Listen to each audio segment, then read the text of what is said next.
I think we'll go ahead and get started. I'd like to welcome everybody to this afternoon's event, at least East Coast time here. My name is James Robson. I'm the Victor and William Fung Director of the Harvard Asia Center. I'd like to welcome everybody and thank you for signing on. This is the third and the final talk in the fall Philippines lecture series. That follows on two engaging talks that were done by Joseph Scalise and also Vicente Rafal. And please stay tuned for announcements about the continuation of the series in the spring term of 2023. So the structure for today's talk will be that I will first introduce the speaker, and then we'll have some time for Q&A. There'll be two options for you to use. If you feel comfortable with it, you can use the raise hand function, and then we will unmute you to allow you to ask your question live, but we won't. You don't need to turn on your video because we won't be able to see you because it's in a webinar format. The other option is to use the Q&A function on Zoom, and you can type your questions into that box, and I will curate those questions for our speaker and get to them in the best way that we possibly can. So it's a great honor to introduce today's speaker, Elsa Clavé, who is an assistant professor of Austronesian studies at the Asia-Africa Institute at the University of Hamburg, where she specializes in the social and cultural history of Muslim societies in insular Southeast Asia and co-organizes the study program on the Philippines and Austronesian studies. She's recently published her first monograph. Congratulations on that, Elsa. That is, her first monograph is entitled Les Sultanates des Sud Philippines, une histoire sociale et culturelle de Islamization. That's with the École Française d'Extrême-Orient publisher in Paris, out in 2022. And she's currently in the process of writing her second monograph on Indonesian mnemonic communities and the 1965-1966 mass massacres. She's also the principal investigator of a project on land rights and use and ownership in 19th century Malay Peninsula at the Center for the Studies of Manuscript Cultures, also based in Hamburg. She's done extensive field work throughout the Philippines, Indonesia, Malaysia, and also used archives that stretch from the Netherlands to Spain, to Germany, to the Philippines and Indonesia. And she works on a variety of interrelated and interesting topics that concern cultural and social history of Islam in Southeast Asia, local historiography, memory and culture, the legacy of colonialism and post-colonialism, history of women, and also manuscript cultures, which so many fascinating topics. I wish we could hear all of them, but today's talk, I'm sure, will be most closely related to her recent book project. And we're delighted that she could join us this afternoon for her talk that's entitled Visiting Shrines, Holding Manuscripts on the Footsteps of Islamization in the Philippines. So thank you very much, Elsa, and I will turn the mic over to you. Thank you. Thank you. Thank you very much, James, for this wonderful introduction. Before I start, I also would like to thank the Harvard Asia Center for the organization of this talk, which, as always, is wonderful. So I would like to share my screen with you. I think you're now seeing it, hopefully. So yes, looks good. As you mentioned, I will talk about the Islamization of the Philippines. And this talk is as much about this long process of coming and incorporation of Islam into local culture as it is about the reflection about how one could or should write about this history. So when people think about Islam in the Philippines, in general, it's very often come with violence. It has always something to do with violence. It's either about the liberation movement, the MNLF or the MILF, which existed in the 1970s, or the Abu Sayyaf groups and their kidnapping, or if we go back in time, the Juramontados, those attacks on military camps during the American period. And even when we go around the 17th, 18th, 19th century, the history of Muslims in the Philippines is very often revolving around the so-called piracy, slave raiding. So that is basically what most of the people have in mind the history of the so-called Moros are a history made of wars. I won't say that it's not true. Violence is definitely present in the southern Philippines. It affects the way we do research. It affects the way we collect manuscripts. It affects the way people trust researchers to open their home or to talk to researchers about manuscripts.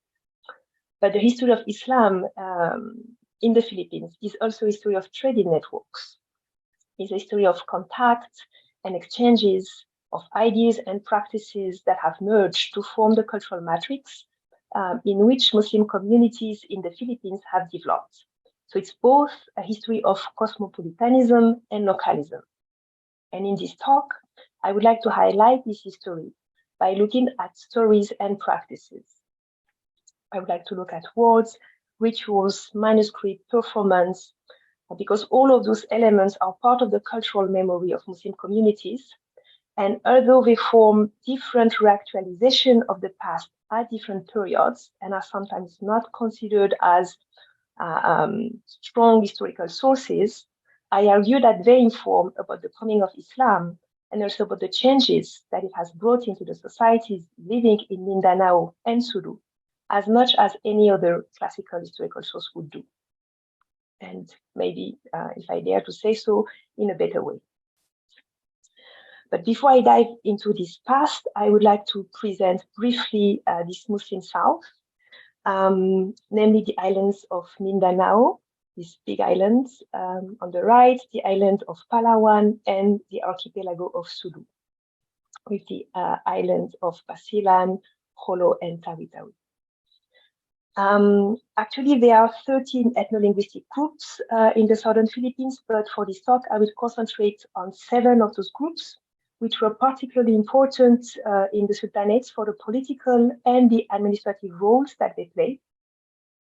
These are the Magindanao, the Iranun, the Maranao, and the Sangil for the island of Mindanao, and the Tausug, the Sama, and the Yakan for the archipelago of Sulu.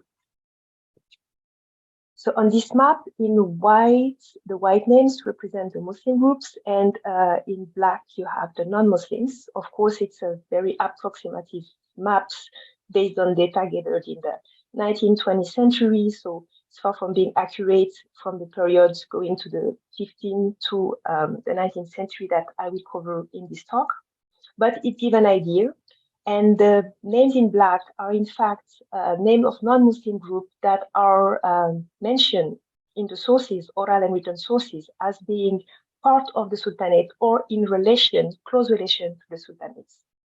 And I think it's important to mention it because non-Muslims in the southern Philippines are very often put aside as not being part of the Sultanate and as being somehow part of the history, but not giving I would say, the same place in terms of decision. But when we look at how it seems it has been in the past, it's very different from the narration that are sometimes, that circulate sometimes in a political circle in the present time.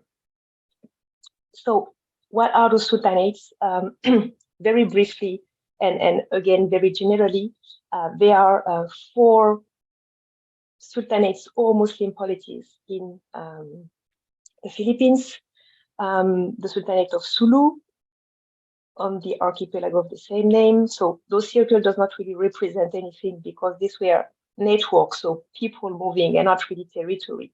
But you have an idea more or less of the sphere of influence. Here you have the Sultanate of Magindanao-Buayan, and I will explain later why there is this double name.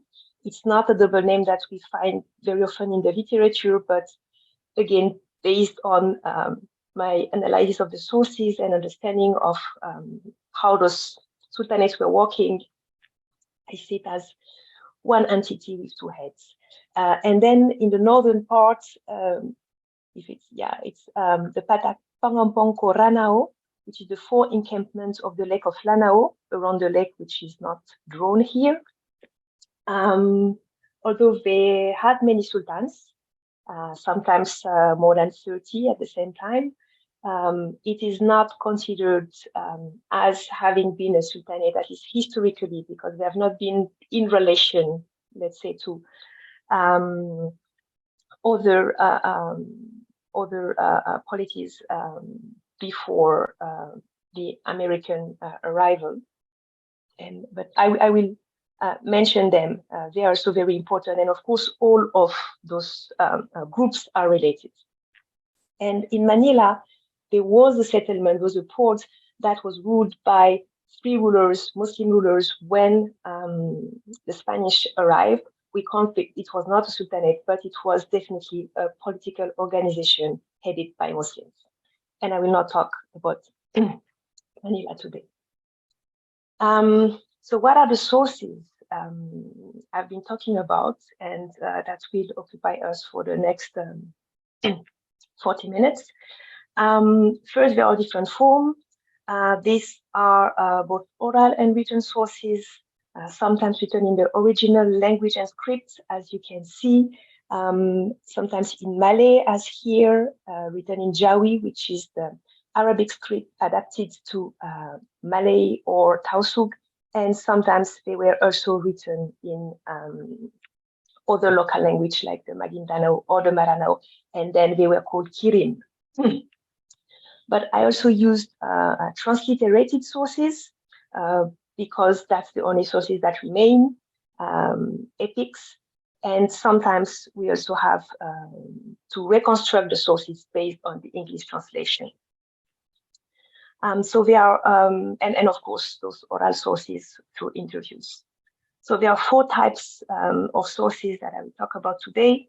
The Sarsilas are the most important. So Sarsila come from the Malay and the Arabic silsila. These are the genealogy, the chains of transmission. They are multi-text manuscripts. They are found all over Mindanao and Sulu.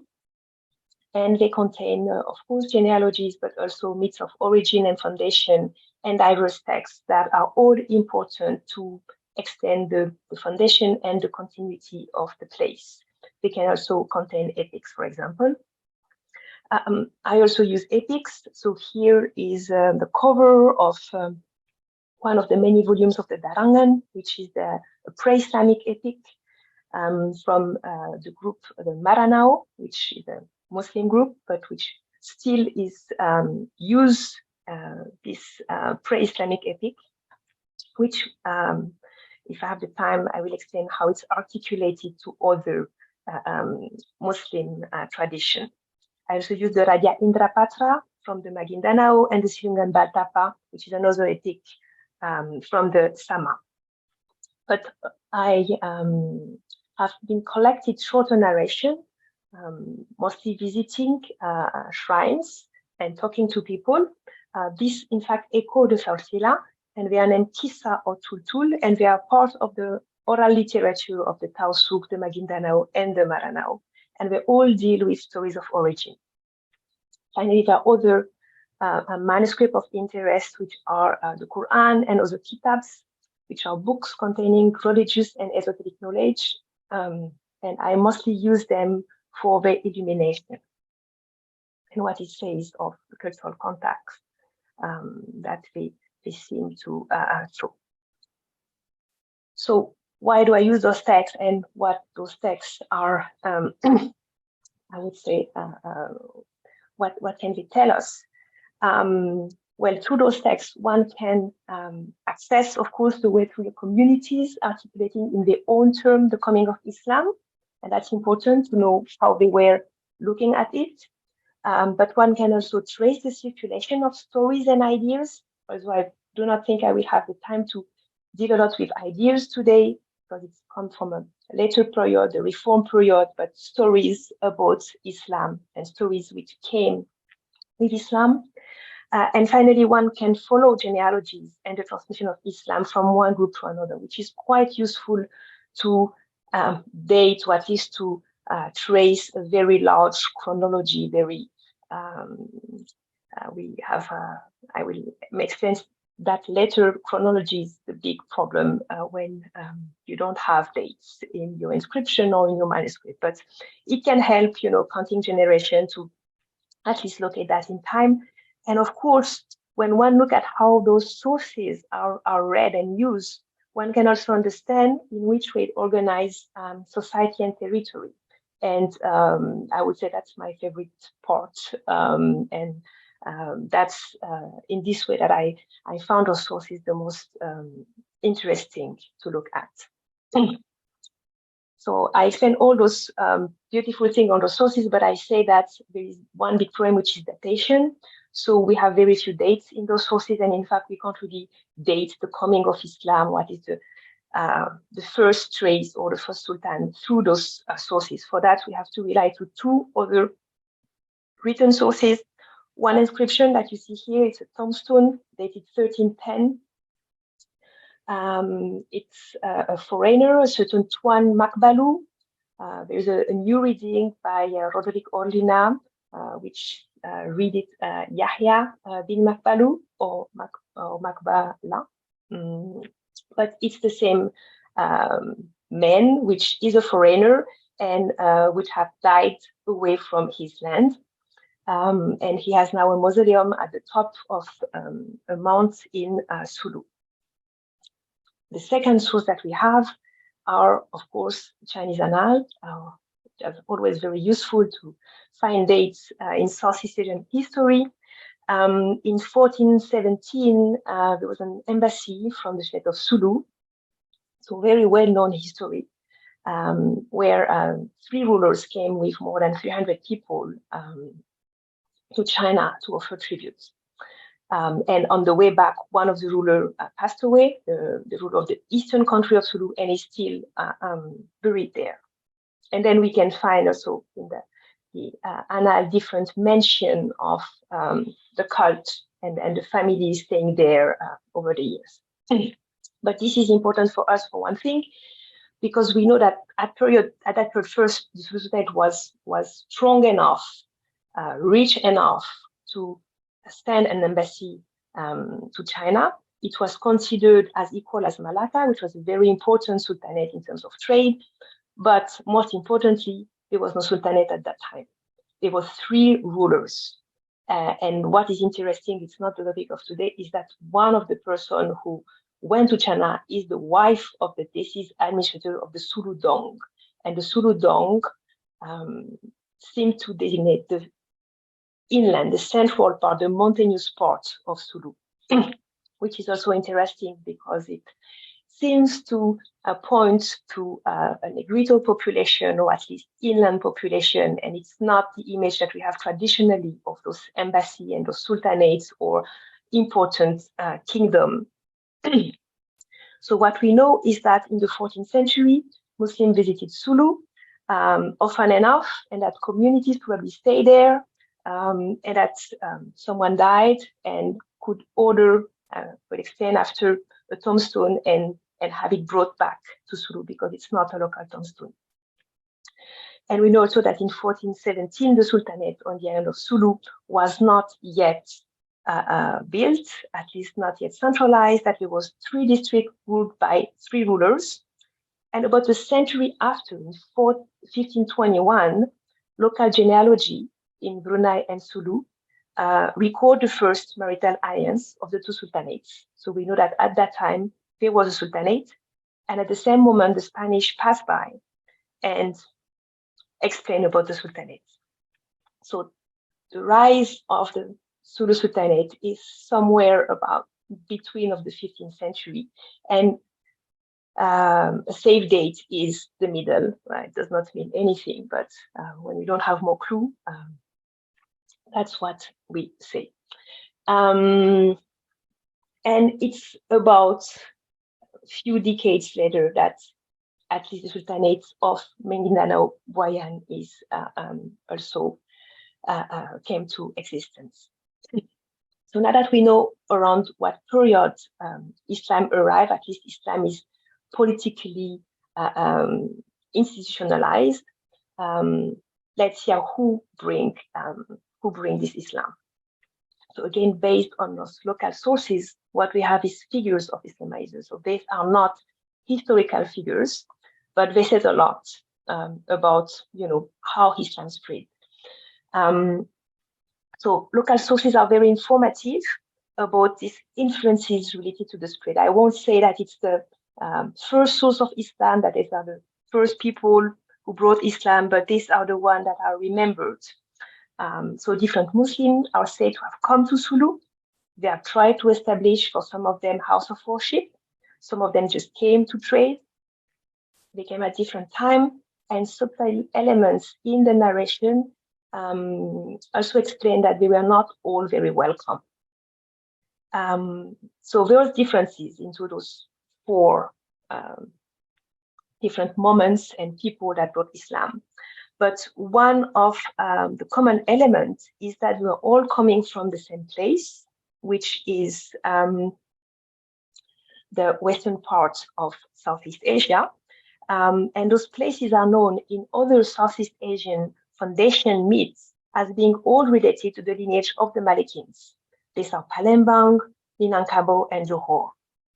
I will explain later a bit more about this. Another way figures that is found in Southeast Asian dynastic histories and in the Muslim world in general is Iskandar Zulkarnain, who is the ancestor of several dynasties in Southeast Asia. So here I mentioned the one that we are aware of through literature, so Perak, Malacca, Aceh, Andalas, Palembang, Banjarmasin, even the state of Bima.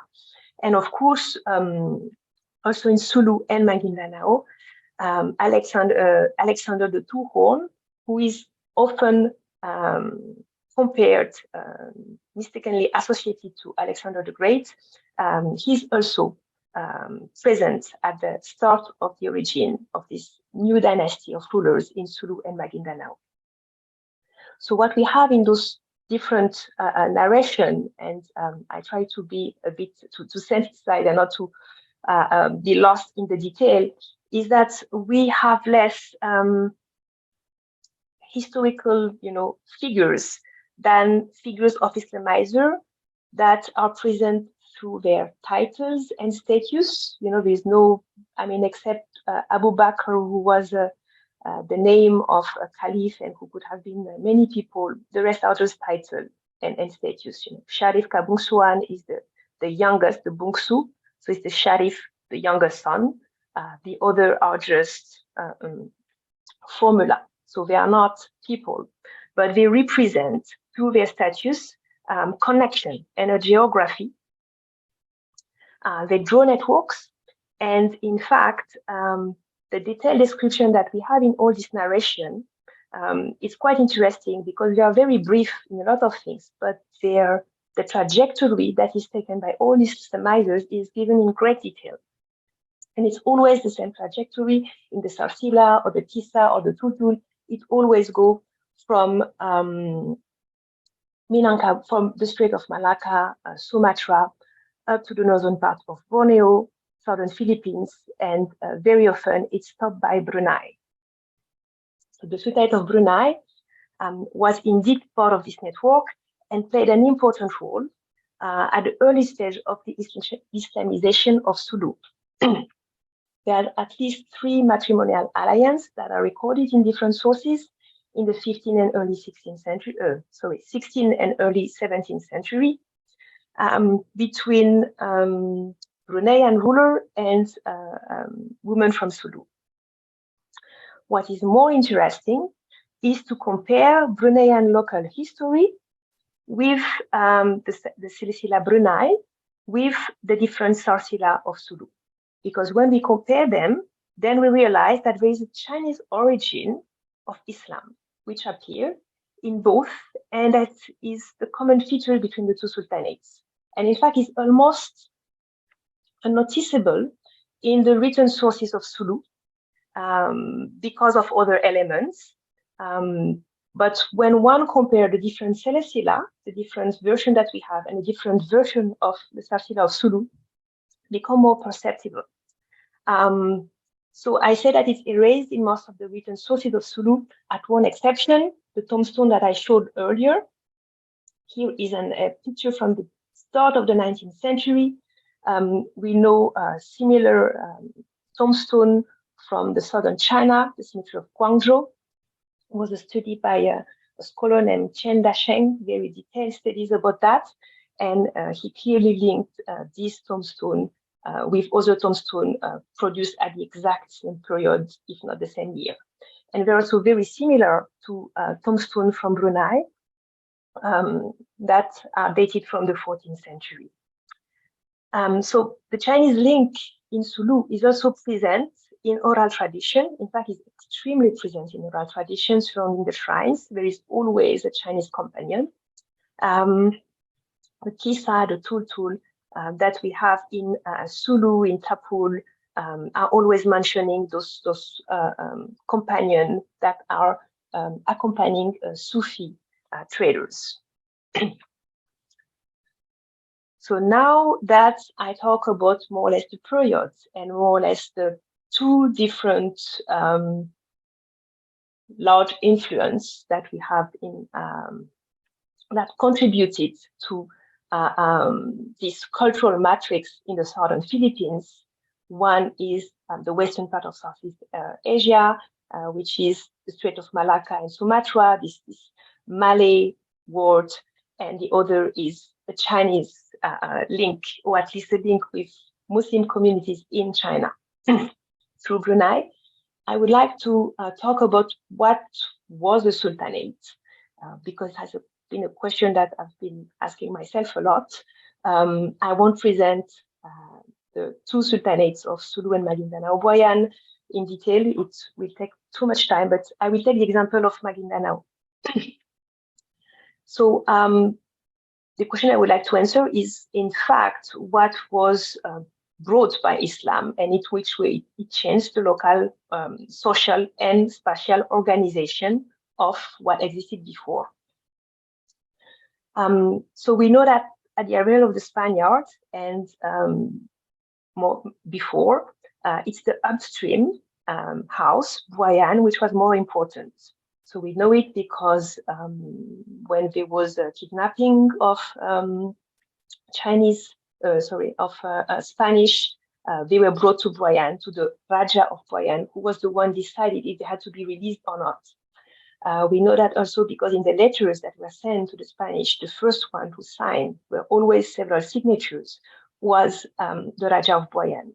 And it's also the first one that appeared always in the genealogies. And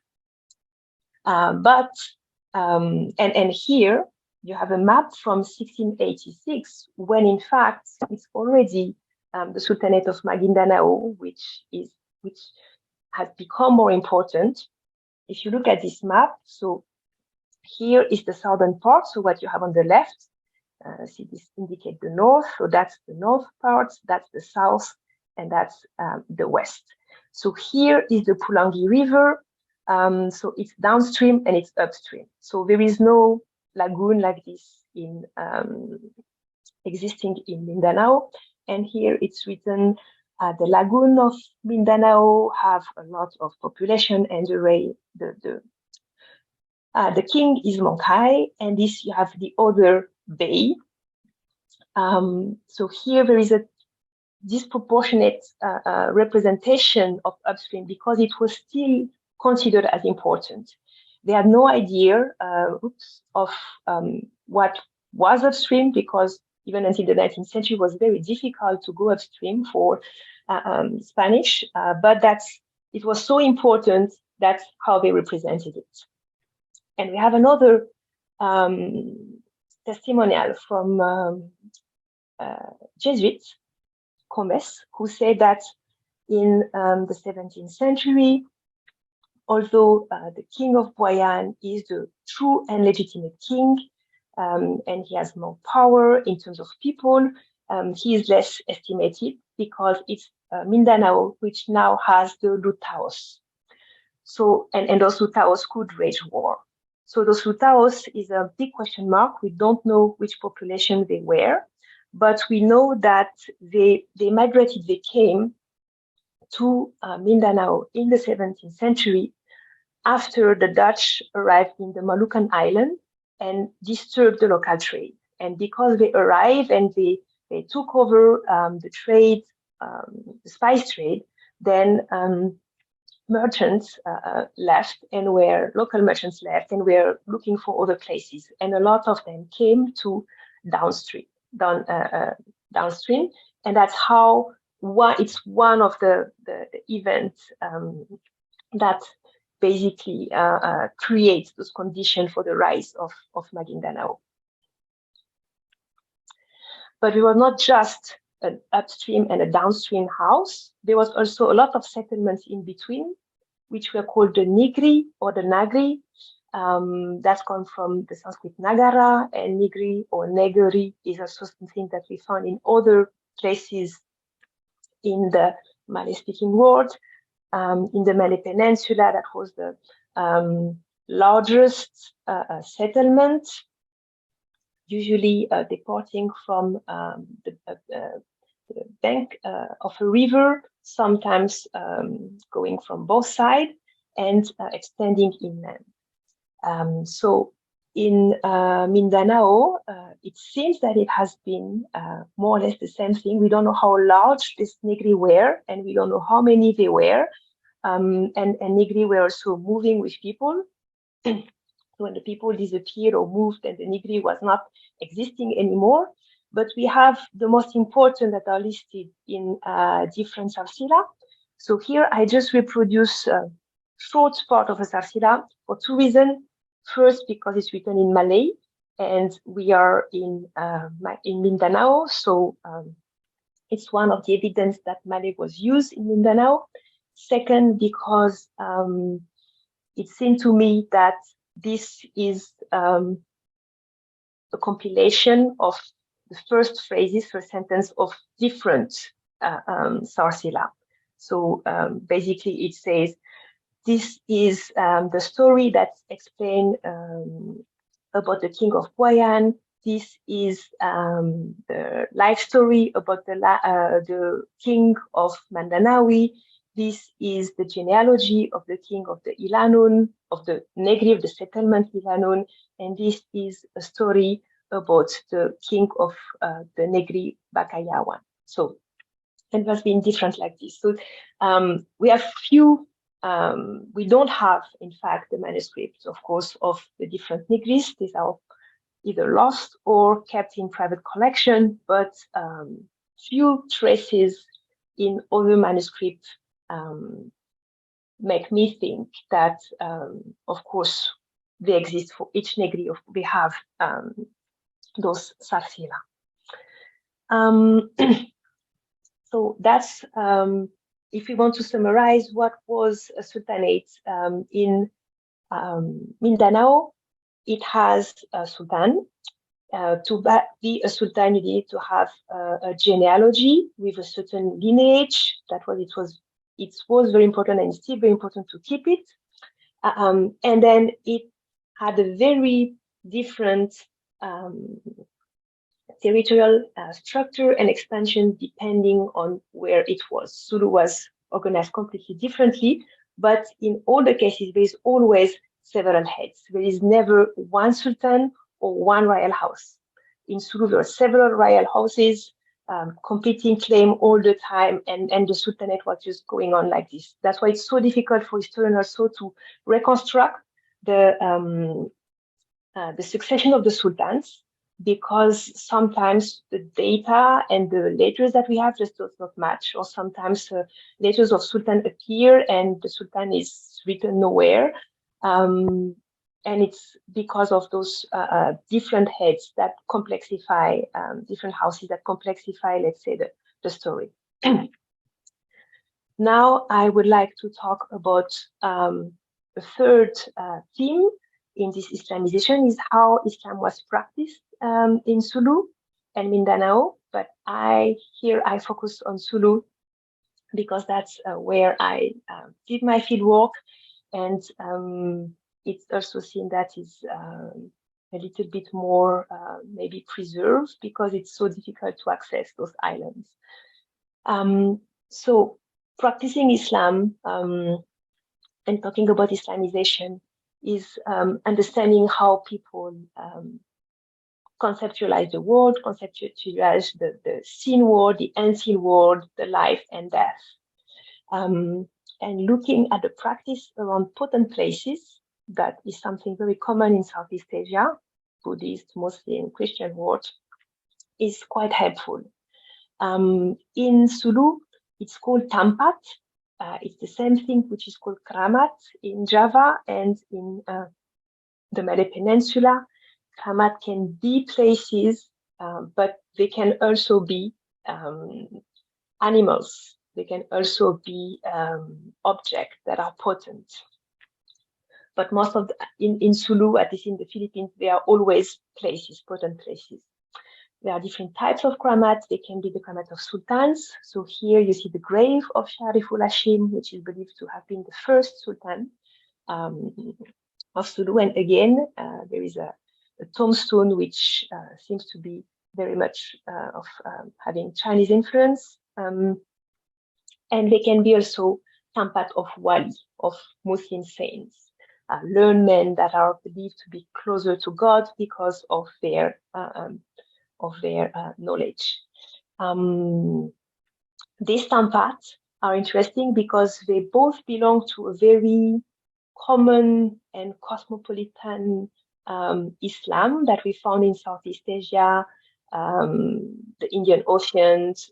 We always have those shrines of Muslim saints, of awliya, very, very similar practices, but at the same time, those tampat are extremely local and extremely related to the earth, to the soil. So you can't be more local than that. Here on the picture, which is a picture from the early 20th century, I also just circled this white tissue, which is basically part of rituals, part of the practice around those places. Usually the white textile are wrapped around the headstones, or sometimes put as a tent around it. So we present several different types of kramat. And yeah, after we can probably have a discussion about it if you want. So here is a famous kramat, which is the one of Karimul Mahdum. So Karimul Mahdum is the name of the first Muslim who could have come in an iron pot in the island of Sulu.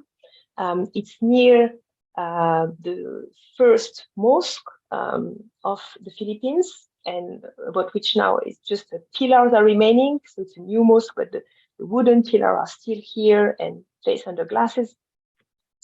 So we have this Karimul Mahdum. It's a very long kramat. There is no tombstone, there is no inscription.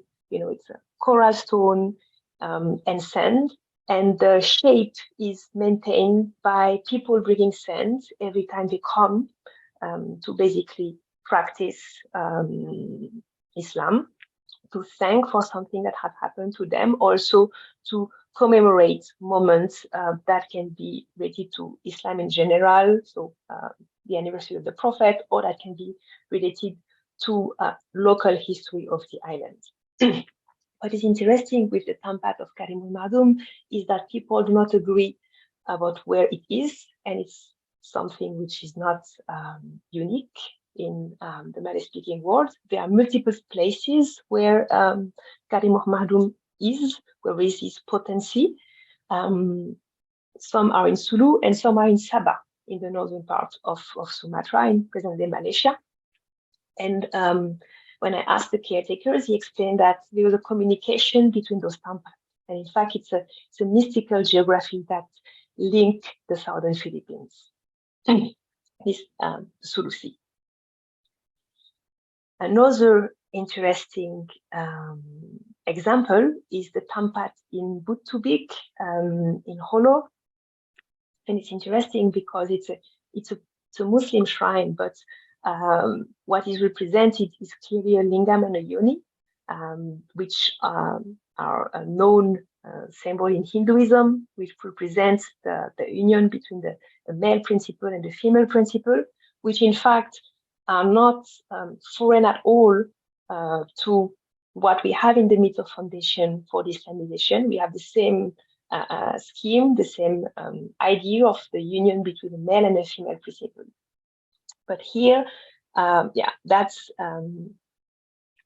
one of these examples of very localized practice of Islam.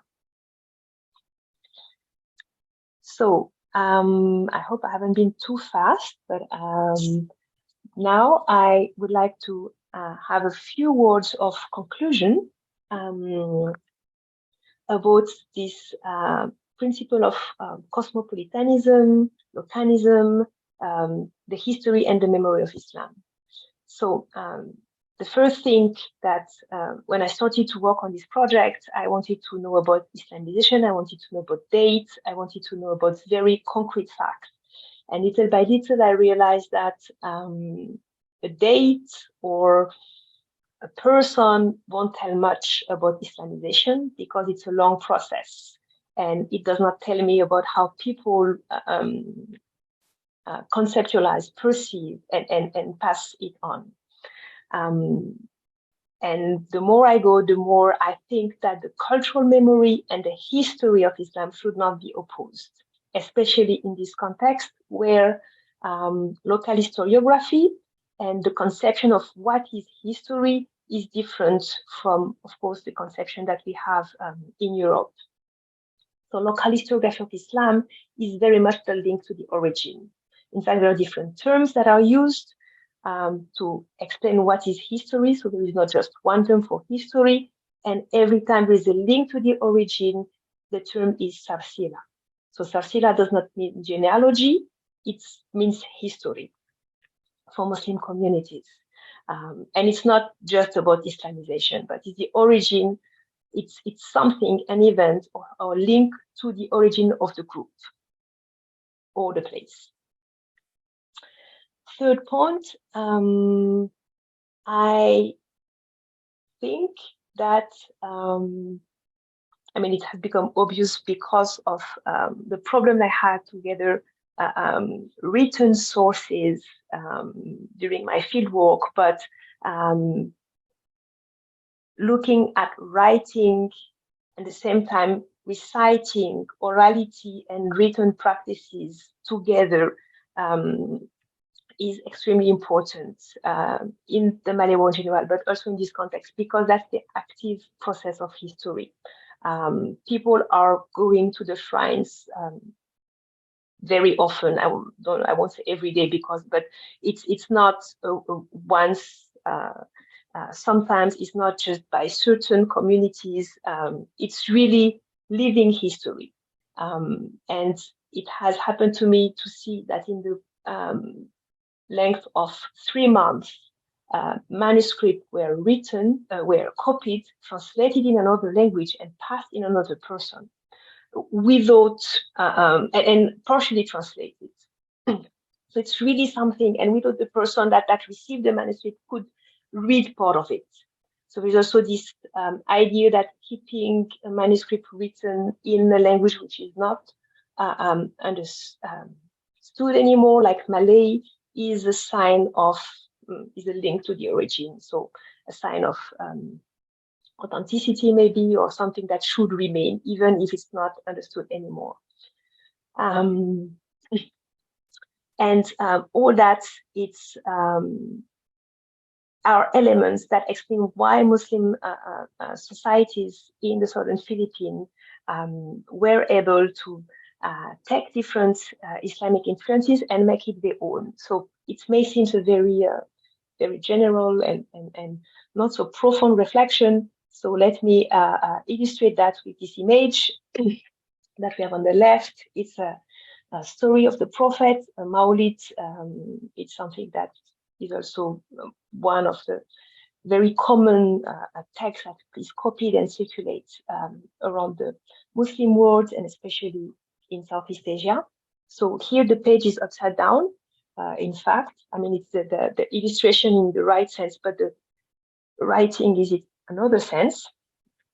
And on the left page, we have here the Sarimanok, which is a kind of bird, which is one of the symbols of the Ranao.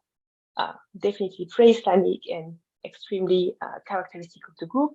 He's on a pole, and then here you have the banner of the prophet, which is depicted in the same way as it is as in other manuscripts that we can find in Java, for example, other maulids, which shows that there have been circulation, of models, but not a strict copy, just taking some of the symbols and composing something new. On the right page, this is a clear torongan, which is the royal houses in Magindanao. And I did not represent two other pages of the same maulid, which are also interesting because the torongan are also upside down. There are two torongan, and one represents the paradise, the other represents hell. And it's supposed to represent the destiny of women who follow their husband. They will go to paradise, who do not follow and contract with them, and will go to hell. And this is a local edition written in Magindanao, composed by a Magindanao, and inserted in this Maulid Sharaf al-Anam that is now located was located, at least before the bombing of the city. It was located in Marawi. And I will finish on that word. Thank you. Wonderful. Thank you so much, Elsa. This has been really interesting and a lot to discuss. I think there's a number of questions that already came in, particularly related to manuscripts, obviously, and so I'll try to link them in a way and get to all of them the best I can. But let me start perhaps from the most general question that came, and let's see. Let's take well, first, what I was fascinated by the connections, which I didn't realize about the early connections with China and the both in a formal way in terms of the tombstones. But one of the audience members was asking if there are also any or many Islamic manuscripts or shrines in Sulu that are written in Chinese. In other words, have Chinese inscriptions on them at all. So that's the first question. No, there is absolutely no Chinese, and the Chinese connection is something which is completely unclaimed and unwanted for Islam. But interestingly, it seems to be very much wanted because of the Sulu, of the South China Sea, and by the Sulu Sultan, who try somehow to regain their position. So in the last coronation, public coronation of one of the claimants, he was wearing a very Chinese dress.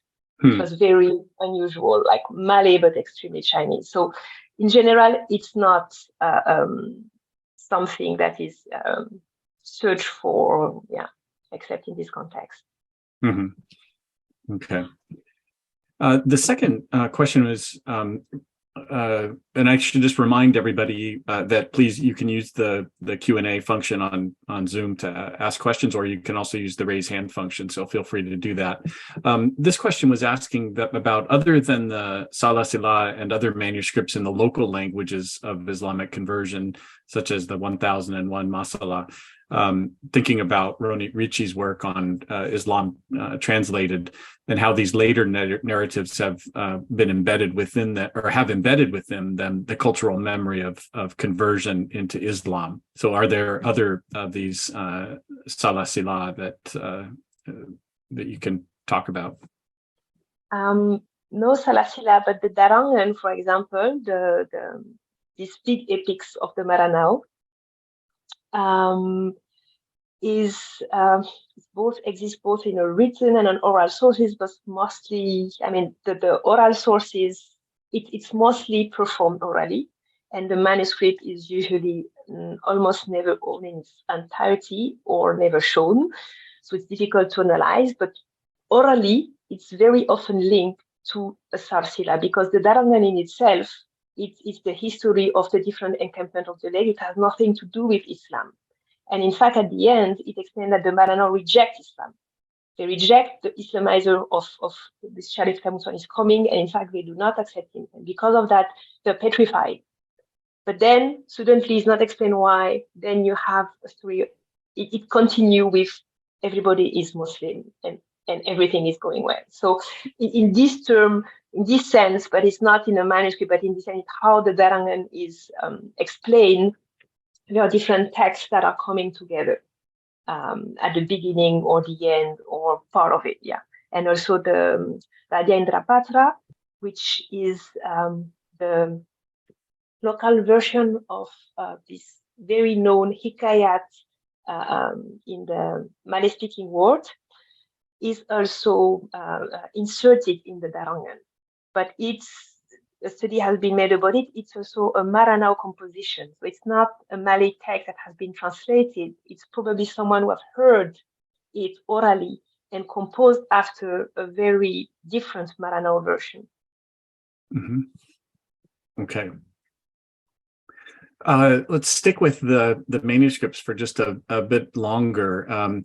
And I'll get to the other questions in just a minute, but I'm going to jump down. And one person was asking if you knew if there were any Philippine manuscripts that showcase indigenous design and illuminations, or is there a database for those types of things that's accessible to the public? And then I think related to that, if you had any images of the Malawid that you didn't show that you might be able to show us. I don't have them here, but that's an interesting thing to research. In fact, this local design, because yes, there is local design, and there's a study by Annabelle Gallop who studied Quran from Mindanao. So it's interesting also because everything is coming now, like between 2015 and now, there's a lot of things coming out. Mm-hmm. And we thought that nothing existed, or people thought that nothing existed. But then things are coming out, either because they have been digitalized, but also because just the internet is fantastic and librarians are doing great work, and sometimes they found things. And a few of them were in a public library in the USA, so not somewhere where you would have looked for them, and they were basically they have been looted during the American-Filipino War. So they were like in private boxes in whatever library. I think one was the library in New York. And when you look at the way they are, some clearly follow models that are known in Sulawesi, but some other have colors. Like I know that the blue colors, for example, is something that is specific for Sulu. Not for the Quran, but for other texts. So there, and what is difficult is that sometimes those twisted line or pillars are just found everywhere. So it's difficult to say they are local. But the pillar of the mosque, for example, are something that you have nowhere else.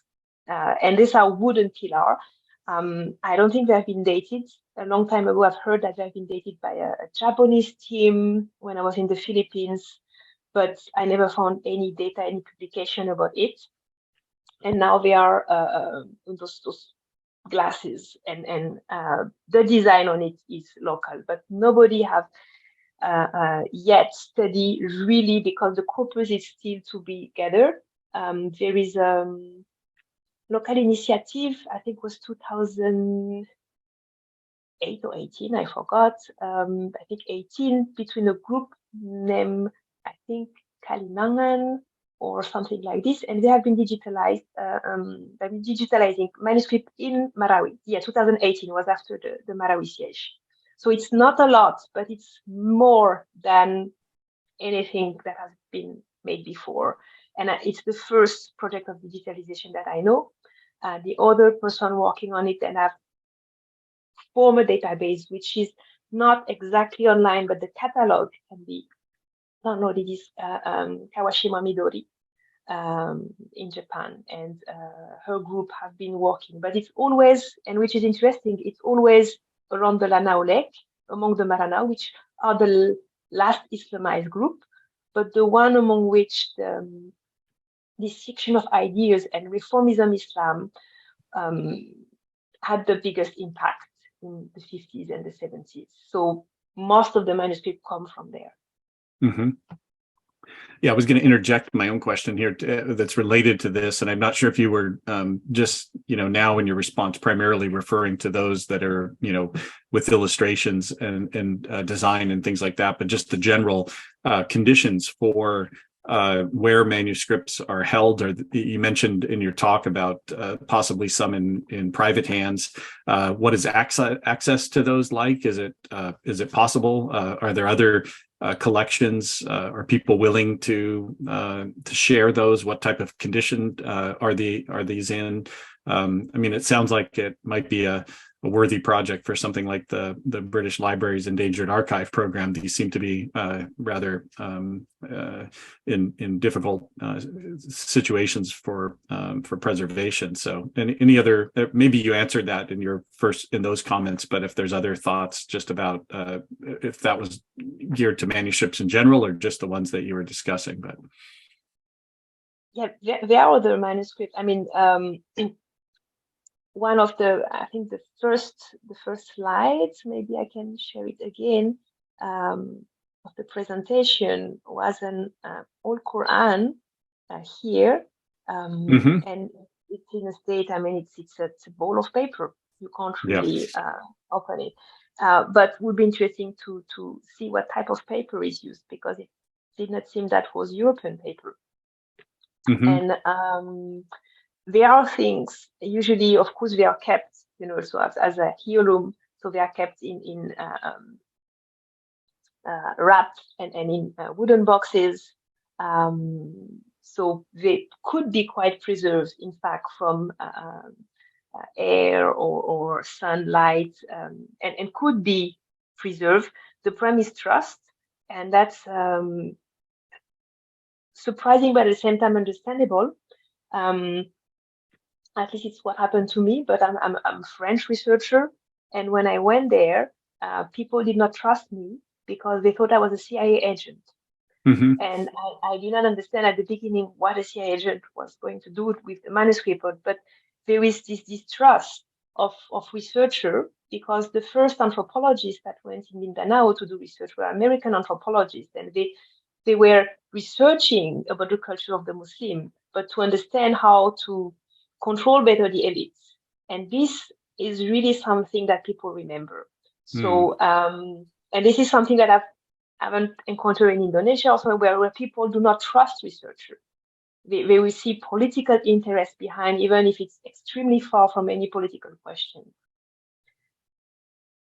Well, a good cautionary tale on the role of the researcher in doing this type of work, and the legacy that's held, and what people need to think about. Not just, because people might be spies, but other ways of earning trust in those communities. Otherwise, access is severely limited. So let's turn to another question that came in, and this one was whether you knew if there was any book or source that talks about and describes how people were being educated about Islam, more traditional forms of Islamic education during this period of Islamicization. So we don't have sources before the 19th century, end of the 19th century, but we have those eyewitness account, or even if it's not really witness, but account from Spaniard that talk about the pandito or pandita, which were learned men, basically, and that were the one holding the book, and also describe the pandito coming from Brunei or Ternate or other sultanates, and they were bringing Islam. So we know that people were bringing those books, of course, that they were learned men, and they were also teaching. In which condition is quite difficult to know.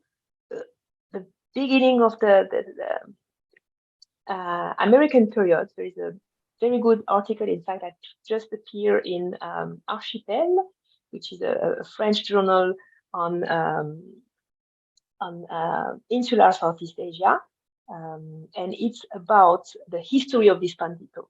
So the author tried to retrace the history of the pandito, and it became clearer when the Americans arrived, because the Americans were really trying to use those pandito to teach Muslim. So we know that some kind of schools existed because Quranic school existed, but it's really for later periods, so before, no idea. Yeah. It is, I think it is quite astounding to us, though, sometimes, in particularly in thinking about your connection of trying to bring together orality and writing at the same time. And I think, we often have less trust in the way that orality can preserve things, right? Over time, I think we're so accustomed to thinking that is much more ephemeral, obviously, than something written. But we also have cases from South Asia, particularly, of preservation of quite exact details over quite long periods of time. And, just thinking about the writing, the first time the Vedas were written down, right, and compared from different parts of India and found to be almost exact. I think it shows that orality can also preserve particular details in quite with a precision that is sometimes shocking to us. Let's see, a couple more specific type questions, and then I'll turn to a slightly different topic. But this one's more historical in nature, asking if there's any connection between the Hikayat Rajapasai of the Malays and the Darangan of the Maranos, or any other Moro oral traditions. No direct connection between the Hikayat Rajapasai and the Darangan, but the structure of the Hikayat Rajapasai, the myths of foundation, which is also in the Hikayat Rajapasai, the myths of foundation of the group is also the dynastic myth, the foundation of the dynasty. It's extremely similar to what we have in the Sarsila. So, in fact, I compared the different Sarsila. I did a structural analysis of the Sarsila and the different Hikayat, different tradition that we have in all the sultanates, in the Malay-speaking world, to see. So sometimes we have also names that travel that have nothing to do, but the names of some putri, some princess, and that are so far from each other that any direct connection is just impossible. So we don't have, all the pieces basically to understand how those things circulated. But the structure is very much the same. You have a foreign, an external element coming to a community, and it's a male element, and it has something spectacular or superior or something that is not found in the local community, which also it's very, I would say, makes sense and very similar to how cultures work usually. And then there is a female element, which is related to the earth, to the ground, and to the place. And the male element is only accepted through the female element. And there is always this marriage, first marriage with this of these two elements that basically allow the foundation of the sultanates, and that's what we have in the Sarsila. And it's always the bamboo, so it's the princess from the bamboo is a motif that circulates all over Southeast Asia. With the princess in the bamboo, in those sultanates, and two brothers and one brother that want to cut the bamboo, and he found the princess inside. And of course, there are a lot of differences, but that's one of the elements that is common. Okay. The next question is related to Buayan and what it was like before the coming of Islam. And the person asking the question was wondering, they were saying that Buayan is often not included in local books about its history of conversion and other aspects of pre to Islamicization. Any information you have on that? No, but they are a great account of the king of Buayan, with the ambassador of Sulu, and with other high dignitaries from other Negri around, by Jesuits. And I don't have the name now, but I think it's in Rey Ileto's book. It must be in his book, which is on Buayan. And he's the first one, in fact, that really pointed this early importance of Buayan. And that's amazing, because this Jesuit is kidnapped through one of the raiding, and he's brought there, and he described, and after he's released, so he can describe what he see in Buayan. But apart from that, no, we don't have. We just know, which is also something very interesting, is that Buayan had an access to the south, to the Bay of the South, and could really trade. Did not need to go downstream to trade. Of course, that must have been a bit more difficult to go through the mountain first, but they had an access to other ports in the south, and close also family relation. Mm-hmm. Yeah, it's always fascinating. I think, we tend to have certain assumptions about what the missionaries, and particularly Jesuits, were doing in different parts of Asia and Southeast Asia. And in fact, sometimes, in spite of what their efforts were, in many cases, they were really observers of the places where they were at. And I think, the historian sort of overlooks those to their own peril, that they can sometimes obviously read through an understanding that these are coming through a particular lens, but nonetheless, at least the ones I've been using, particularly for southern China and those areas, are just sometimes filled with just really incredible observations and detail that you don't find in other types of sources. So they were, capturing that in really good detail sometimes. Let's see, we'll turn to actually one more detailed question, and then we're going to shift to a sort of slightly larger scale. This one is rather particular in orientation, asking if the Malad text and its practices in the Philippines are similar to the ones in Java. Sorry, which text? The Maulid text. Oh, the Maulid text. Yes. But no historical indication about it. But contemporarily in Marawi, in the Maranao center around the Lake Ranao, yes, very much. But because in fact all those texts continue to circulate, so now what you have is also a lot of printed books that come from Malaysia or other places. Okay, and then one question is asking if do you think that European presence influenced in any way the process of Islamization? That's a too big question for me to answer.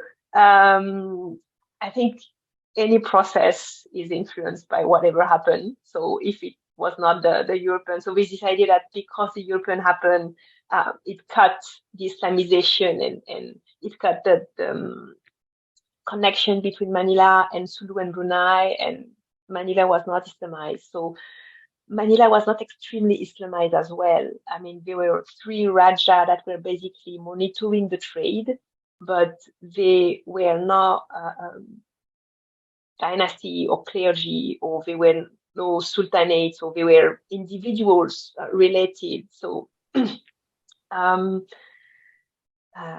of course, if things have been different,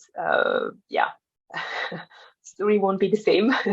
But we also have to see that despite the presence of the Spaniard in Mindanao, in fact, they could not stay that long, and they did not stay in they did not enter and stay for long in a lot of places until, after centuries. So I don't know if it's really the prison that disturbed everything. It's more the trade that has been disturbed, and the sultanates were made by the trade. So without trade, without money, without people, no people, and no people, no sultanates.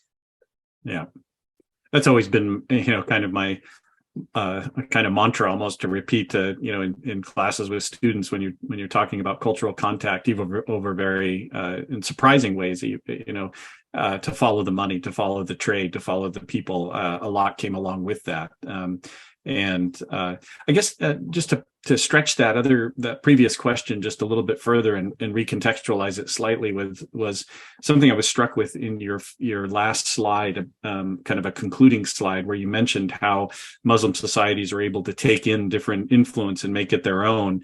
And you were primarily looking sort of back in a way to the indigenous side of the equation. And we maybe this is pertinent to a later period than what you're really focused on here, but did they also mix or hybridize contact with Christianity or Catholicism that is in contact in any interesting ways? Or was it only conflict? I guess. No, I mean, that would be interesting. I mean, I don't. I know that some historians look at this as only conflict. I don't think so, because there are also Christian that have Sorsila, and there are also Zamboanga, which is a very complex place. And they are in Zamboanga, in the fort, there is a potent place which is visited by Christian and by Muslim. So I do not know any form of hybridization, and in fact, but I would not always oppose both when it's about political power and attack, yes, but in terms of living together, I don't think there were much problem. I mean, religion was not a problem. The problem was Spaniard, the problem was European, was another power. When you mentioned the Jesuits, the other interesting sources, 19th century, so quite letters from the Jesuits all over Mindanao and Pasila and Sulu, and they try to go upstream, so they didn't went that far, but it's quite recent, end of the 19th century. And what they describe about the Sultanate is so interesting, because there are very few Muslims also. It's full of indigenous people. So the banks of the river, the Negri, is full of indigenous people. And it's an evidence when we think about Sultanate, they are always multicultural, always multi-ethnic, always. But because of a lot of things, when we think about Mindanao, is always, the Muslim, the Sultanate, and the others, and the Christian and the non-Muslim, as if they were not completely living together. But in those Jesuit sources, it's very interesting to look at that. They do not speak a lot about, I don't think there's a lot of Christians in those villages, but a lot of non-Muslims. Mm-hmm. Yeah, I think that your focus on taking a look at specific sites and the way that you describe the importance of looking at these tampat and things like that. I think the lesson we see in a lot of places is, I'm just thinking of a very famous site like Adam's Peak in Sri Lanka, right, where you have claims interaction between Buddhists, Muslims and Christians at the same time, with different stories about a single site. So it can be sometimes quite surprising how things are mixed up. So the next question is going back more to the how you started your talk off, just in terms of thinking about perceptions of Muslims in the Philippines, and then you turning the kind of story around. But let's go back to it just briefly here. And the person was asking a question about, how, or making the observation first that Muslim groups have been fighting for independence for quite a long time. They have their own government and laws that sometimes contradict those of the Philippine government. And are they gaining a majority in the region to form independence? And did the Duterte leadership in that region assist or in any way solve their political agenda? Any thoughts you have? I mean, you've been working in this region for a while, so maybe you have some ideas about this. It's again a big question about are they gaining majority. There has been very successful effort to make Muslim a minority by Spanish government and by Americans. So total change of demography of the demography with those migration, organized migration. And it's interesting also to see how those migration has been organized, because the slogan that we used was also religious slogan. So it was like going to reconquer those lands. And this has created an imbalance. I won't say that there would have been no problem without that, but it has created an imbalance. I do not think that they will regain any majority in terms of demography. What is the imbalance will stay, that they have a region where they can implement their law is something that have been given to them. I do not know how it will work. I just know that the previous one was really working, was not working, and was creating more damage. So it can only be an improvement. And personally, as a historian, I can only hope that with a little bit more peace in mind, people, and it seems is the case, we look more at the history of a region, not as a conflictual, or not as a top-down, as the one who has this big sultanate and commanding everybody, which is not exactly the reality. But we look more at how people live together, or not, but more how cultures were mixing, and I hope that in the museums that we are in IRMM, or in the new BORM, there will be more things than, just those big swords and few textile and very unoriginal dances. So if the change of politics can bring something, I hope that it will be a better understanding of what was the Sultanate. So that's why I kind of briefly try to explain what was the Sultanate, because it's not this state, this Islamic state, top down. No Sultanate was like this, as far as I know. There was an administration, but there have been always different ethnical group involved in the administration of the Sultanate, Muslim and non-Muslim. So I'm not really answering your question, but yeah, that's okay. I think it's a tricky one because we're watching it develop under our own eyes as well. But I think I can understand a little better now. I mean, my understanding is that part of that kind of minoritization of the Islamic population was at the hands of particularly land reforms and land confiscation and things like that, and development. That now I think I understand better your focus on that kind of topic, or that interest in those issues, and I imagine it's tied up to this larger set of processes.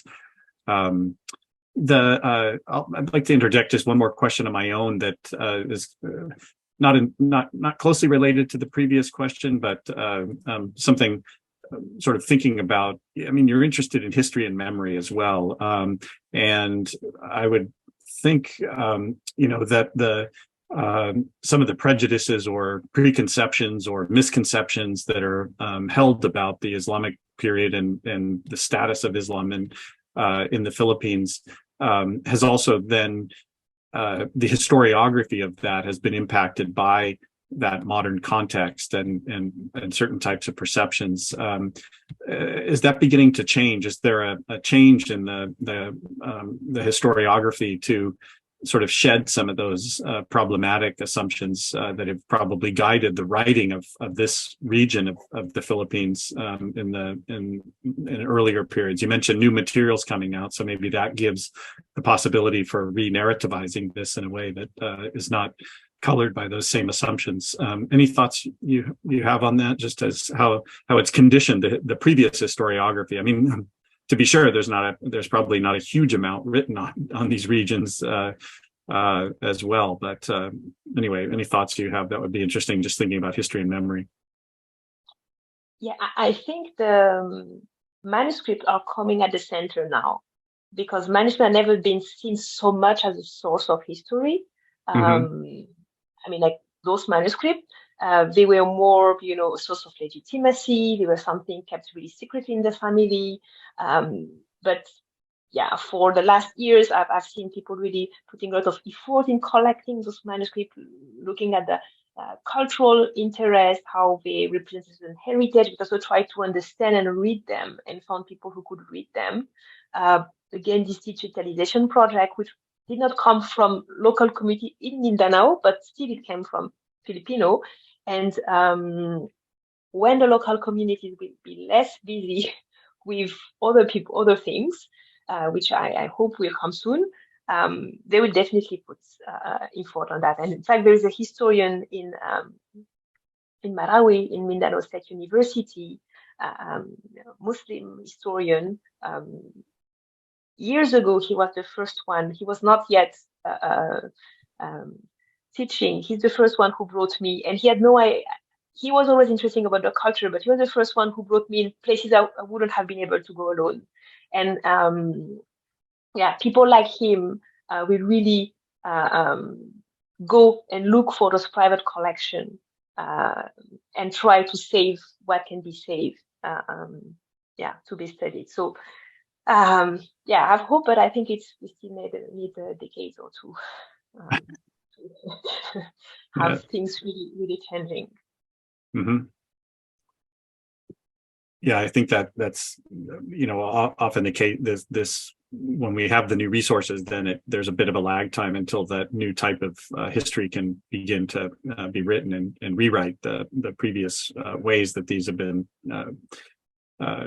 depicted in traditional sources in historiography. And also probably, I would imagine, if it's similar to other parts of the world that we know about, also in terms of how it appears in local textbooks and all kinds of things, right? That there's tied up with other types of political conceptions, issues related to self-conception of the modern state and ethnicities and issues about indigenous peoples and all of that. That's, I'm sure, quite complicated as well. So I think we've hit that was a really nice set of questions. So thank you very much to the audience members who submitted those. Is there any final comments that you'd like to make, Elsa? I think we've hit the end of the list of questions and my own as well. And otherwise we can start to bring it to a close. But if you had any final thoughts that you wanted to mention at all, give you the last word. No final word. No? Thank you. Okay, well, good. Then I'll ask our, the audience, virtually at least, just to thank you for your talk today. Very interesting. I'm really intrigued by these types of sources and the kind of new opportunities that they give to uncover some really interesting new elements of that history, and look forward to reading more about it. And thank you very much for taking the time to join us today and to share your reflections on that material. Really appreciate it. So thanks again. And like I said, please stay tuned for the spring. We'll be back with the Philippine lecture series, and hope that if all of you can join us for some of those events. If in the chat, Tenzin Nodip has put the information about how you can get on the mailing list and also get information about those talks. So we'll look forward to seeing you after the new year, and hope everybody has a nice, at least here in the US, is entering into kind of a holiday period, and hope everybody has a nice relaxing time. And thank you again, Elsa. We really appreciate your talk, and we miss you around Harvard too. So come back again. Thank you. Okay, great. Thanks again. Bye-bye, everybody.